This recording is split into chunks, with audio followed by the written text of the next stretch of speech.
Today we're doing what we call a circle. It's a little different than our usual church service, but we do it periodically, and so we're going to talk about being a blessing.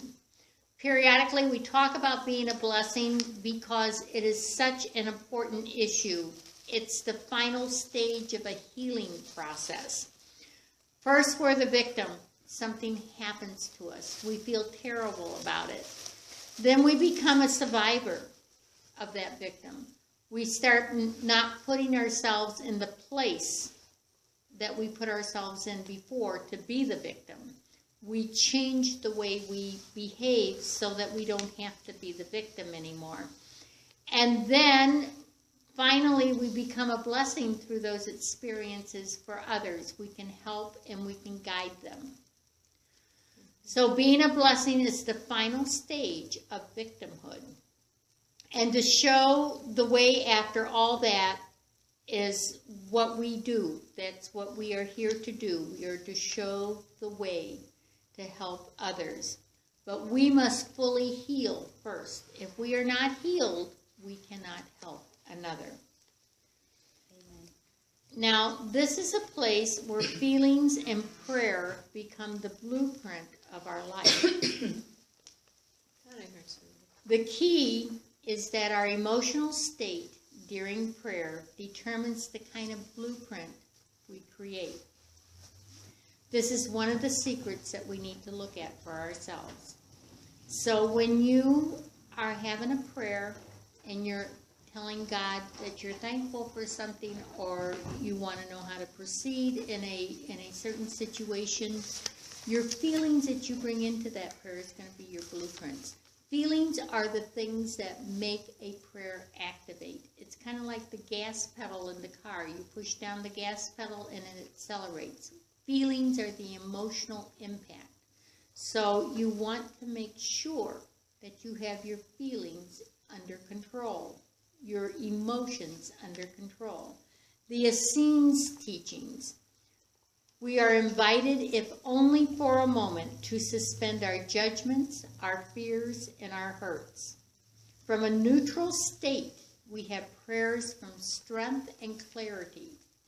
That's why we want to make sure we have our emotions in place, because from a neutral state is where we get our greatest clarity and our greatest strength. What this does for us is it allows us to enter with the mind of God in a state of consciousness that will bring the greatest benefit of our prayer into our lives. What that means for us is that we need to be aware of our emotions. We need to be aware of our feelings, and we need to keep them intact. The Spirit is effective. It's not going to do something good for you and something bad for me. Sometimes when we get mad at somebody, we want bad things to happen to them. And very possibly so. The consequences of their behavior, things may come crashing down on them. But the truth is the Spirit is effective. Just like when things come crashing down on us, what happens is that we build from the ashes. We become the phoenix from the ashes. The same thing happens to others. So when there's a breakup or there's a dispute, the Spirit has our good in their heart, and they're working for our good. They're working for us to become more enlightened and to understand things a little more fully.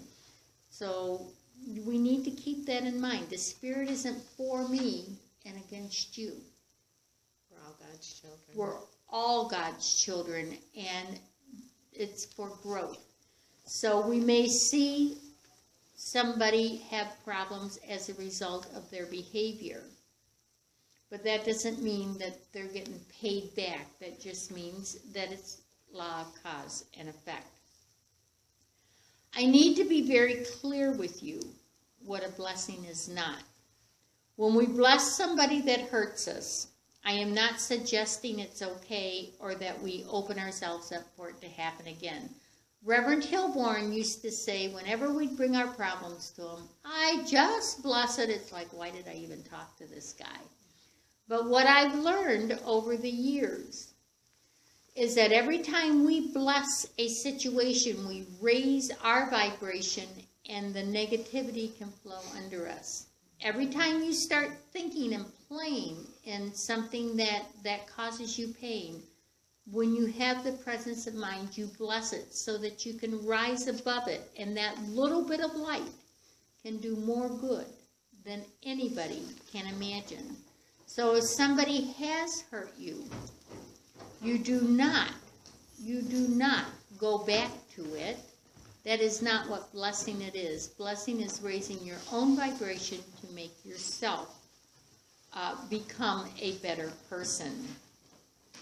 A blessing does not condone, nor does it make excuses for any atrocity or act of suffering. That is not what a blessing does. A blessing is strictly for you. It is strictly to help you. It is strictly to help you raise your own energy. There is not a stamp of approval on any hurtful event. Nobody approves of a hurtful event. Even if that event happens in your mind, it's not approvable. And I'm not suggesting it's okay or that we be opening ourselves up for things to happen again. Just because I am going to try to bless the situation, I'm going to try to rise above the situation, doesn't mean I'm going back to you if you beat me. I am not going back to you. I am not going to be the victim of your beatings again. I am going to change my ways. I'm going to learn new skills. And when I learn those new skills, I am going to help others with them. So a blessing is not allowing the same thing to happen over and over again. When we bless, it's the feeling that moves through our body rather than getting stuck. When we've had something done to us that's been like a Holocaust, we get stuck. We get stuck in the emotions, we get stuck in the feelings, we get stuck in the pain. We have to work through that pain. It takes forgiveness, it takes blessings, it takes effort. You do it on purpose so that you don't keep stuck. Stucking blocks energy, so we don't want to stay stuck in anything. The light can come through to heal us as we work on ourselves. Just because somebody else did something to us doesn't mean we don't work on ourselves. Through the act of blessing, we begin to assume our power. I'm not going to think about what happened to me. I'm going to learn from what happened to me. I'm going to rise above it, and I'm going to learn. And as I start to learn and I start to understand how all these things could happen, I begin to gain my own personal power, and it doesn't have to continue.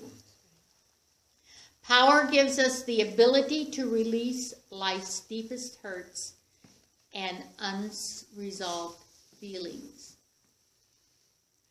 That's what power does, and that's what we should use our power for. We should not use our power to hurt others. We should use our power to release the unblocked hurts. We should use our power to help us to become a better person. We can offer prayers from a place of strength and clarity, and something wonderful will begin. When you can keep your emotions in line and you can offer prayers through your clarity and through strength, wonderful things begin to happen.